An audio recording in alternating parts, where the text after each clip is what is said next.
MSTY stock has been coming down, but I want to show you my average per share.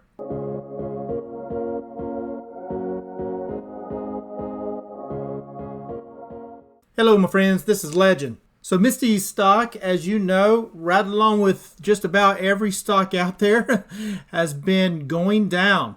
And there's a lot of fear in the market, of course, and that's causing stocks to drop.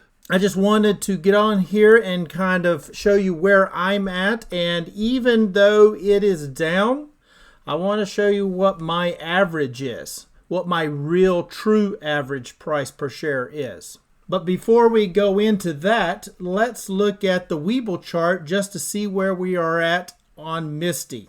So here we are on MSTY. As you can see, we've been having a rough time. Like I said, this is pretty typical for just about a lot of the stocks here lately. We've had a big drop on a lot of items here. So a lot of tickers have dropped, and MSTY is no exception to that. But what I still wanted to show, and I did a video earlier about the support for MSTY. And I had drew this line in a couple videos back, and I put it at that 1894. Now where did I get the 1894 from? So let's slide on back and let's show more of the graph here. So this is the entire MSTY graph. As you can see, this is the start, and it went up and it went down and it hit this 1894 number right here. So that was the bottom right there, and then it went back up. So that is the bottom in the past that MSTY has hit. And where are we at right now? Well, we are right there on it. Look at this. Came down, looks like it got really close to touch it, and then it went back up, and then it's gone back down. Now it keeps testing this line, that support line. As long as it continues to hold, it could bounce right back up. Now, so that therefore this area here, there's going to be a lot of buyers, and that's what's pushing it up. So there's a lot of buyers sitting right in here. And that's the reason it keeps going up, but then as they get exhausted, it'll come back down. But that there, since that is the 52-week low for MSTY, actually it's the all-time low. It's not been underneath that ever. So we'll see if it can hold. If it can, like I said, that being a very strong support, then I think we're going to see a bounce. If it continues to break on down, it could be just the fact that the market itself is just falling down and keeps going down. And if that's the case, then we'll see this come on down some more. But that is a very strong support, and hopefully we can hold it. So at this price right here, it is very tempting to sell a put. And if I was to sell a put here, anything below that 1894, this low price, anything pretty much below that to me is something that I might actually think about doing. Let's just take a glance at the options that are available. See if anything has opened up since the last time we've looked at it. So we'll look at the third Friday in March. And as you can see here, there's an $18 put that you can do. And this is the put side. And as you can see it right here, here's the put, the word put. This is the put side. This is the call side. So here's the put side. This is the current price of $19.11. This is after hours, so the numbers could be slightly skewed. They will refresh in once market opens tomorrow. But it looks like an $18 put can pay you $95. Okay, that's pretty good. A $17 put would pay you $60. Now also what I like to look at whenever I'm doing puts, especially selling my puts, I'll look at the delta. This is the delta right here. That can be viewed as the percentage of the possibility of being assigned. Okay, so we'll look at the $16 right here. So this $16 put can pay you a mid price of about 55 cents times 100 shares times how many ever contracts, and we'll just assume we are getting one contract, so that's 100 shares. So that $16 put would pay you $55 for opening that $16 put, and that's selling a $16 put. So therefore, you have about a 27% chance that this put could be assigned. Now, this number, of course, this delta will change as this price changes. It gets further away from that put, this number will drop. The closer that price, if that price of 1911, if it drops down to 17, this may change from 27 to, say, 85 or 90, right? So it's a very high possibility of it getting assigned at that point. And just an example here, it's 1911 is the price, and you have a 19 strike, put strike that you would sell, and you could earn $1.82 for selling a 19 strike. But there's a 91% chance that it will expire in the money, meaning that that price has a 91% chance that it would be under it, and therefore you could be assigned at that $19 strike. But if you are thinking that you just got paid $1.82, your break even at that point from 19 would be about $17.20, roughly 20 cents, right? If you're getting paid $1.80, then your break even is $17.20. So anything below that, you would actually somewhat be losing money, right? You can think of it that way.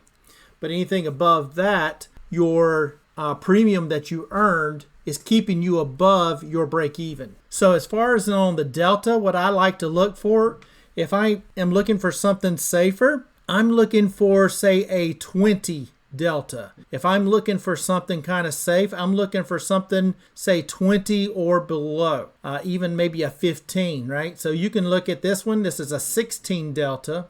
So that's a $15 put that you could sell, and you would earn $22. Now, you're thinking that's not much, but, you know, you're playing a little bit on the more safer side. You've got a $15 put that you sold, and you're getting $22 for it, and it's got a 16% chance of it being in the money, versus a $19 put you sell, and you earn $1.82, but it's a 91% chance. Now, if this thing goes back up, you sure will be glad you got that $19 put and you put $182 in your pocket. But if it goes down, you may be thinking the other way, right? So you kind of got to decide on what it is that you're looking for. What is a price that you want to purchase the shares at? So you have to be willing and knowing that when you sell the put, you have to have the mindset of, I'm willing to purchase those shares at this price because I think that's a good price, if that makes sense, right? So I may be looking into selling a put for March the 21st, and I might be looking for something around this one right here, that $16. That'll pay $55, and that's about a 27 delta.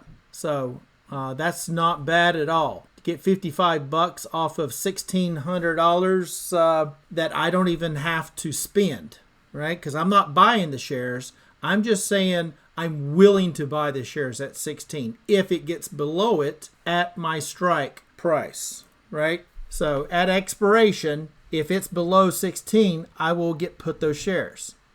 Now, granted, keep in mind that at any point the price gets below 16, if you sold a $16 put, if the price gets below 16, at any point you could get an early assignment and put those shares at 16. Now that's not guaranteed to happen, and it's happened to me a couple times, not on necessarily MSTY or any of the YieldMax ETFs, because I've just started selling puts on these, but it has happened to me, especially if it's a high risk type play, that's paying a high premium, or if there's a dividend coming up or something like that, right?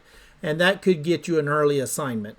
But just kind of wanted to give you my thoughts on that. I think I might be looking into selling a $16 put on MSTY. I haven't done it, and I'm not saying I'm going to do it. I'm just thinking about it. I may do it tomorrow, but again, that is not financial advice for sure. But let's jump over to my spreadsheet and let's see where my average is. I've got a new average. I did purchase a few more shares today on MSTY, and that was just because, well, I mean, it's just above 19 bucks, right?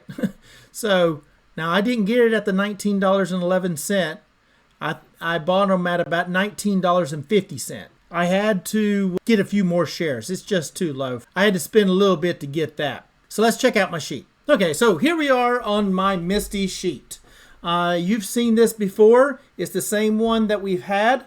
I'm just going to update it with the shares that I purchased.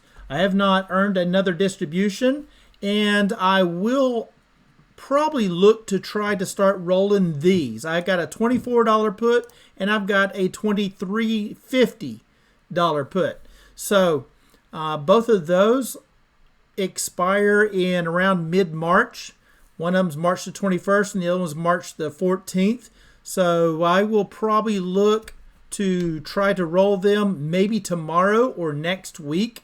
I can look to roll those down maybe hopefully $1 on each. I won't probably make much premium because, I mean, the current price being up here at the $19.11, and I'm at 24 and $23.50. I won't get much premium to roll that down to $1, but I might make $20, $30 to roll that and reduce my risk by $100 because I have one contract of each. So if I can roll that 24 down to 23, that's an extra $100 put back into my account that's not being held. Now that money's not spent, it's only held because my broker will hold that amount to make sure I have enough to purchase those shares. It's just being held, it is not purchased. So as long as I stay on the put side, it's not costing me anything. It's only when I get assigned is where it costs me the amount of that put contract. So today I purchased a few shares. I didn't purchase many because the way the market has been, I've been purchasing a few other things, and plus it just keeps on going down. So I'm just kind of waiting for the bottom to hit before I purchase too much. I don't want to necessarily use up all my money and find out there's a further way down, right? I'd much rather wait a little bit and then be able to buy so I can recoup even quicker. So today on, was this 2/27, I purchased at a price of $19.50, and I purchased a whopping 7 shares. Yeah, not a whole lot, but like I said, I'm just being careful with my money. So that upped my shares to 483 shares. My average purchase price, in other words, the average of the purchase amount that I have spent to purchase these shares, is at an average of $25.04. My total capital invested, so I've got $12,093.63 that I have invested. My distribution that I've earned, and these are the distributions here, total $5,517.49. Now my premium over here is 0 because I've got this turned off right now. I'll turn that on and we'll add that back in there here in a second. So that gives me an adjusted capital invested of $6,576.14. So as you can see, originally over here I've spent $12,093, but I've earned $5,500 back in distributions. Therefore, my adjusted capital, the amount at risk, is $6,500. Now that gives me a new adjusted price per share average of $13.62.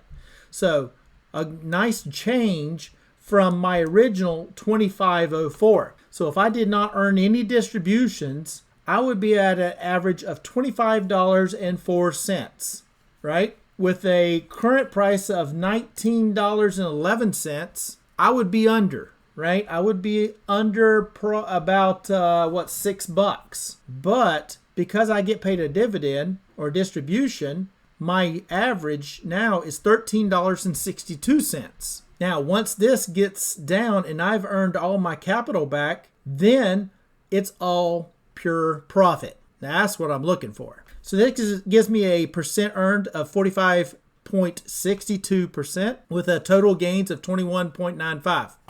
So now let's add in the premium. The premium that I've earned, this one here is crossed out only because I rolled it previously. I rolled it from $25 to $23.50. So I rolled it down and earned $25 to do that, right?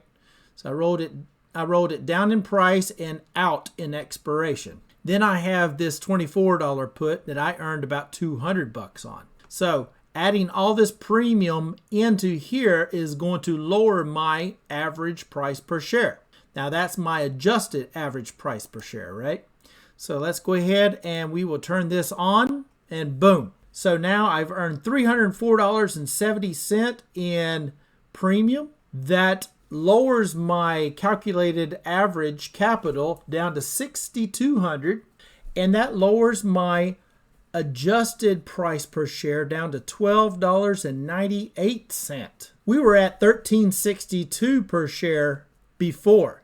So just by selling puts, I was able to knock off over 60 cents per share. So that gives me a percent earned of 48.14% and a total unrealized gains of 24.46%. So as you can see, I am lowering that adjusted price per share. And now that would have been even lower had I not purchased these 7 shares at $19.50. So just wanted to kind of show you that even though the market is down, I'm actually still okay if I factor in my distributions. Now I know a lot of people don't want to factor back in their distributions, but to me, it's no different than my paycheck, right? I mean, I get my paycheck and it don't just sit into my account.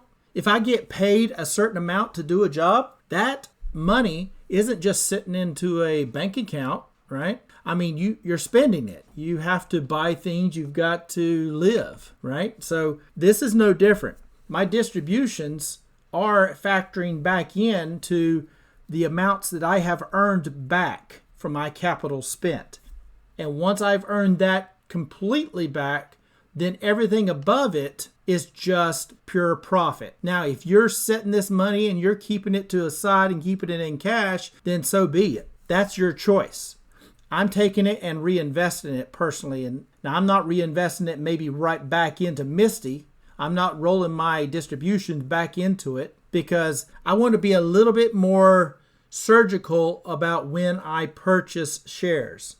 And that's what I was saying before. I like to look for that RSI2 to be below the 10. And I want that current price to be below my purchase price so that I can continue to lower my cost. So I know we got a lot of red days out there here lately, and it does have a way to bring you down. It does mess with your mind. It plays with you, and it can really bring you down, especially when you get a lot of money invested into some of these YieldMax or even just regular stocks, because like I said, a lot of stocks are down and it can really start messing with your mind a little bit. So I just wanted to get on here and just show you that, you know, if you're tracking this, keep track of it. It can help you change your mindset.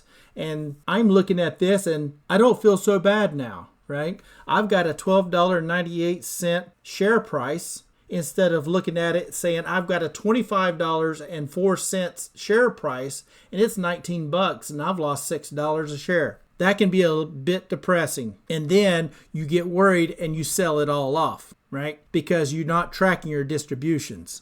You're not realizing that that is helping to get your capital back. no matter what you decide to do with the distribution that you've earned. I think and hope that this has helped a lot of people take a step back and re-look at your position and calculate it out and see what your real adjusted price average is. So I'm going to wrap it up right there. Don't forget to like, subscribe, and share. Be much appreciated. And don't forget to hit the notification bell so that you can be notified when new videos are posted.